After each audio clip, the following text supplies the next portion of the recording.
Today's presentation was about hedge funds and their application in New Zealand context. We talked through various issues that attendees wanted to know, such as fees, sustainability of returns, how do you identify a great manager, and overall just giving some insight hopefully into hedge funds and fund of funds.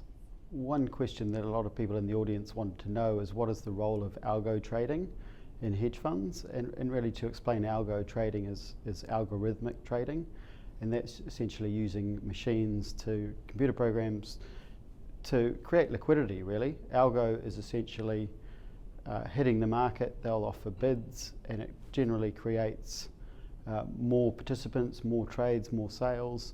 Where people have concerns is it's almost the machines are really taking over the market. But if you actually just think it's about fast execution, and it's like calling your broker an hour, if he takes your call and then executes an hour later, you wouldn't be very happy. An algo is doing that in milliseconds. People are mixed. My personal view is that it creates liquidity to the market, so it means there's more participants.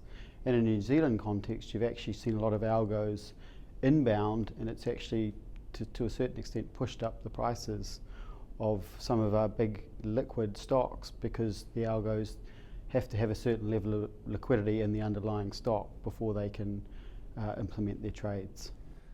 Look, I think the context is there's been a raging bull market in long-only equities, and certainly long-short equity hedge funds have struggled relative to long-only funds against a very sharply rising market. But if you take a longer-term context, look back before the GFC, look how hedge funds obviously did far better than long-only funds during the GFC. And I think that's the context you have to look.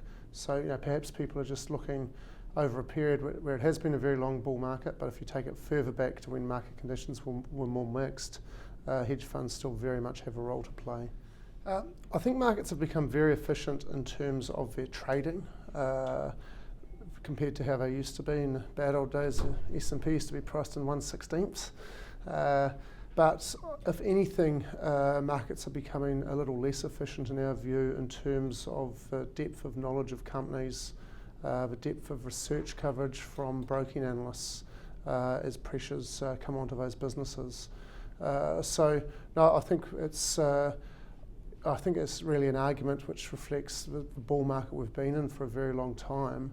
But when you look at the actual information that is out there in the market, if anything, it's becoming a little less. One of the very interesting changes, I think, though, and it's something we're considering ourselves, is just the sheer amount of data that is now available on the internet, and the use of data science perhaps to capture some of that information. So undoubtedly, as that becomes more important, and it's certainly more advanced overseas than it is in New Zealand, that could see things move the other way.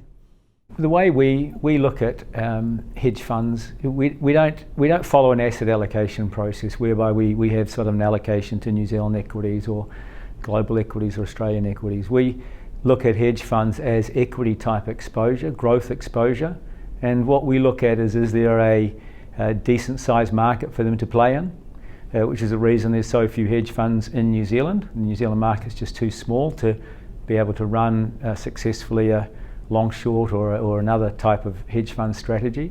So we're just more, benchmarks are important because we could get the benchmark. We could invest in, say, global equities or New Zealand equities. So we compare hedge fund returns against these different market indices, but we don't actually hold them accountable to those indices. We just hold them accountable to their absolute return over whatever period of time we're looking at.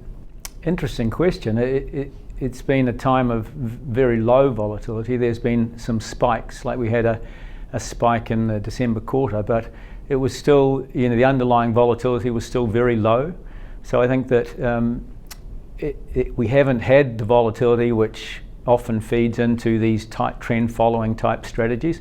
Personally, I don't like trend following strategies. To me, they are, you're making money until you're not. And so, whenever you're making money, you're going to give it back, some of it back. I think that with the increased computing power that's out there, I think trend following will be more difficult. I think there's a hell of a lot more being thrown at quant and strategies now, and I think that it may well be a very difficult strategy to run going forward.